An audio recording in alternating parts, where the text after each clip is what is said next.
You should have probably heard that Elon Musk planned to colonize the planet Mars. Maybe you have or not. You've heard it now though. But his latest statements, the tycoon owner of SpaceX, made it known that his space venture will cause the death of a lot of people. With this, is he still going to proceed with the plan? If yes, can the adverse effect it will cause be prevented from us and the planet Earth? We're going to tell you everything concerning this in this video. But first, please like and subscribe to this channel and then sit back and relax. What inspired Elon Musk to carry out Mars colonization? Elon Musk has long been an active promoter of space travel. In this sense, the billionaire is convinced that his company will organize in the not so distant future missions to settle on Mars. But he later made it known that this space venture could not be easy at all, because probably a lot of people will die.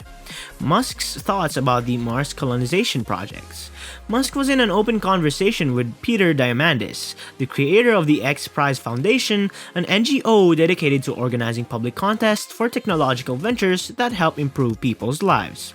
There, in a relaxed talk, the tycoon narrated some unpleasant details of what could be the bad side of the human colonization of the Red Planet.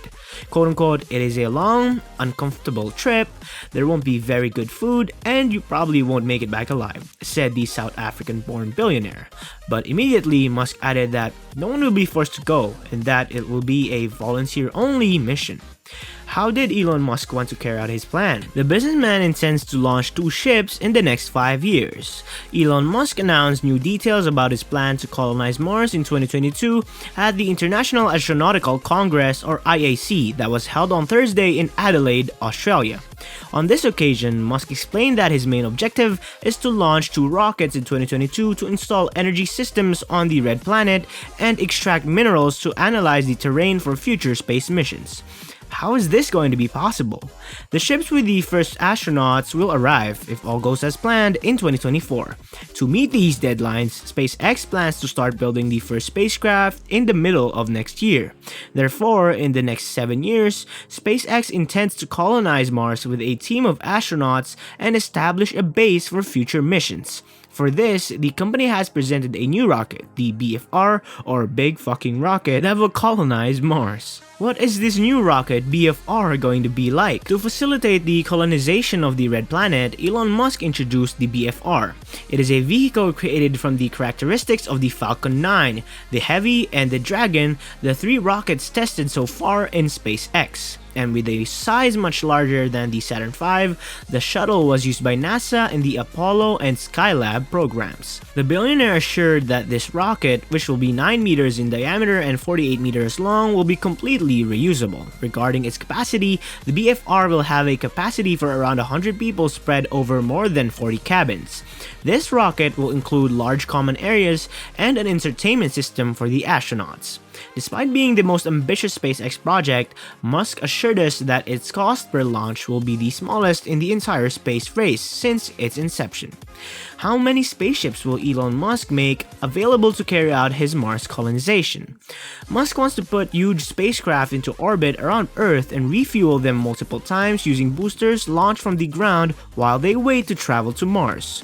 Each one will be designed to hold 100 people, and Musk wants to launch 1,000 of those ships into space 40 to 100 years from now, allowing 1 million people to leave Earth. Is Musk's plan on ships refueling on Mars going to be possible? It's an excellent idea that Musk is putting into practice with impressive landings of rocket stages back to Earth, undoubtedly a huge technological step. It also proposes to manufacture fuel on Mars and subsequent stations to make the costs viable.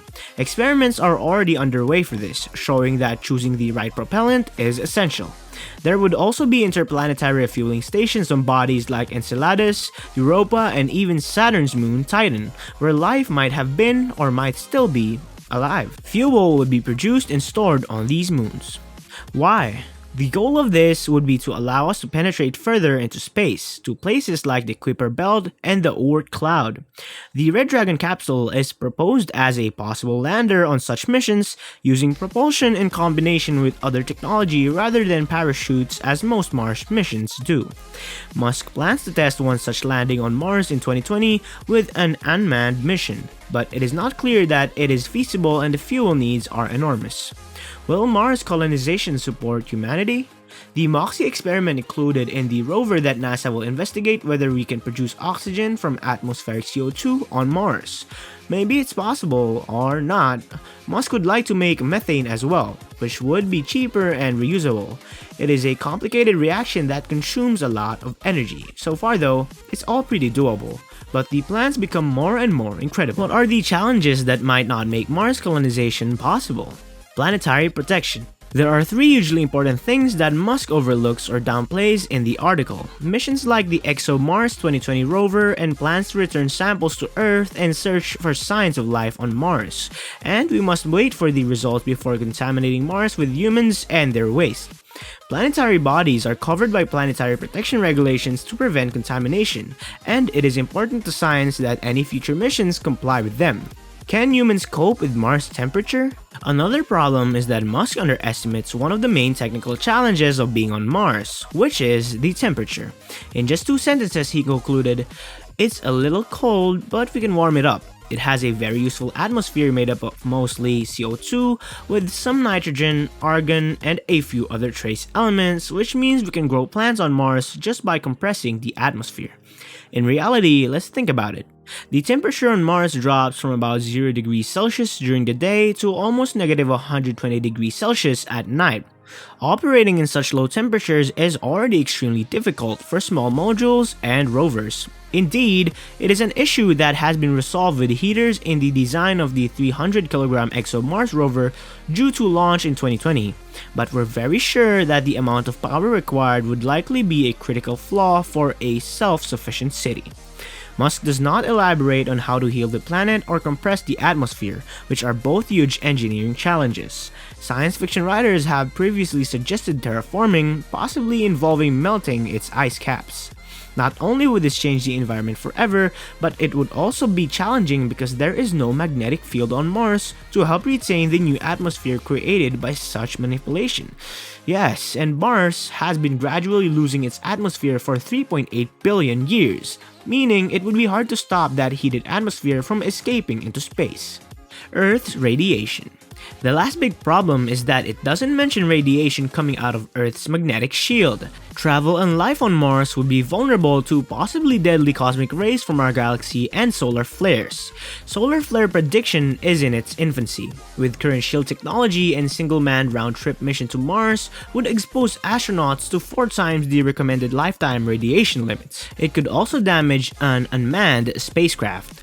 Though work is currently underway to predict space weather and to develop better protective shields, this would mitigate some of the issues, but we haven't done that yet.